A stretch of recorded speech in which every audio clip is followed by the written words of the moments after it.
Theo cơ quan khí tượng, từ nay cho đến ngày 10 tháng 11, Biển Đông có khả năng xuất hiện 2 đến 3 cơn bão hoặc áp thấp nhiệt đới, trong đó 1 đến 2 cơn có thể ảnh hưởng trực tiếp đến đất liền Việt Nam.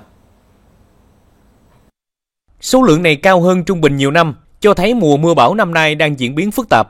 Từ nay đến tháng 11, không khí lạnh tiếp tục hoạt động mạnh và gia tăng tần suất. Các tỉnh Bắc Bộ, Thanh Hóa, Nghệ An có khả năng xuất hiện mưa lớn diện rộng trong nửa đầu tháng 10. Còn khu vực từ Hà Tĩnh đến Quảng Ngãi dự kiến có nhiều đợt mưa vừa đến mưa to. Các khu vực khác trên cả nước cũng ghi nhận nhiều ngày mưa rào, dông, sét, mưa đá và gió giật mạnh trong những ngày tới. Tổng lượng mưa ở hầu hết các vùng đạt xấp xỉ trung bình nhiều năm. Riêng từ Hà Tĩnh đến Quảng Ngãi cao hơn 20 đến 40%. Cơ quan khí tượng khuyến cáo người dân, chính quyền địa phương cần sẵn sàng các biện pháp ứng phó bão lũ, sạt lở đất, nhất là tại khu vực miền núi phía Bắc và miền Trung, nơi được dự báo có mưa lớn kéo dài trong tháng 10.